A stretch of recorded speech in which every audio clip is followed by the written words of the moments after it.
Bitcoin is something that you've been interested in and supportive of. In fact, one can pay for a tour on Virgin Galactic up to the moon with Bitcoin. I think the Winklevoss twins have said that they would do exactly that. Do you think this is a currency that's really going to work eventually?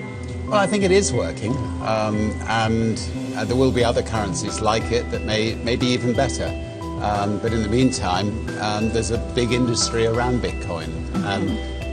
You know, people have made fortunes out of Bitcoin. Some people have lost money out of Bitcoin. It's volatile.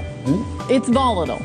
Yeah, but it is quite volatile. But you know, when in volatility, people can make money out of volatile situations. Why was it important for you to give it sort of that stamp of approval, that endorsement, by saying to the Winklevoss twins, yes, you can pay for the ride with Bitcoin?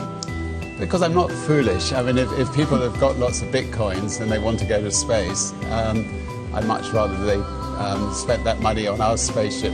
Whether I keep it in Bitcoins is another matter. But I'd much rather they spent that money on a Virgin Galactic spaceship than on, you know, Elon will be sending people to space one day on Elon's spaceship. So we'll grab the money while it's there. The market economy will control its own interest rates. Guaranteed. It did before the feds arrived, and it will after they're gone. And whether or not the Libertarian Party or someone else abolishes the Fed, it's a moot point. Because cryptocurrency is coming. I promise you. It may or may not be Bitcoin. It may be something else, but it is coming. It is like the Pandora's box that has been opened. You will never get that idea back in the box. And when it comes, the Fed will disappear. The paper money will be gone, and the world will be in crisis for a while. It's the absolute truth. Governments will not be able to collect income taxes because there will be no record of any income for anybody. It will be a very, very strange state of affairs, but it is coming.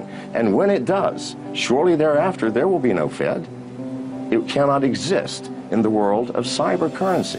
I mean, we're in the world of digital transactions and the digital glue that holds everything together. Do you think that paper money or a gold standard has any meaning whatsoever in that world? It does not. I want to ask you, which of the areas in technology right now are you most intrigued about from an investment perspective?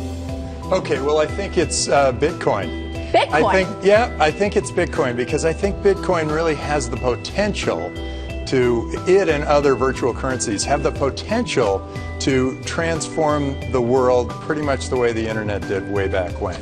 Yeah, I've heard that one before. I mean, a lot of people are saying that. Keep going. It's a way of all finance, all commerce, all everything can be transformed by Bitcoin. And it's like one abstraction past where we are today. So it used to be we'd trade shells for services, and then it moved to gold for services, and then it was a note that says, I'll pay you gold for services, and that's when it started to get more and more abstracted. Tim, let me ask you, do you think it's Bitcoin in its current form as a currency, Bitcoin, or is it the technology behind Bitcoin that will eventually survive?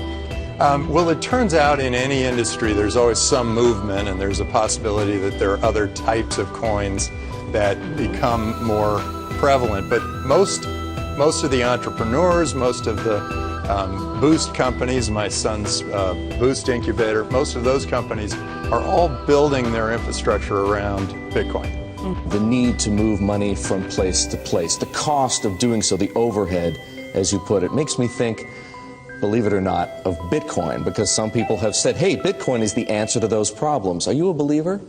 Well, Bitcoin is exciting because it shows how cheap it can be. Bitcoin is better than currency in that you don't have to be physically in the same place. And, of course, for large transactions, currency can get pretty inconvenient.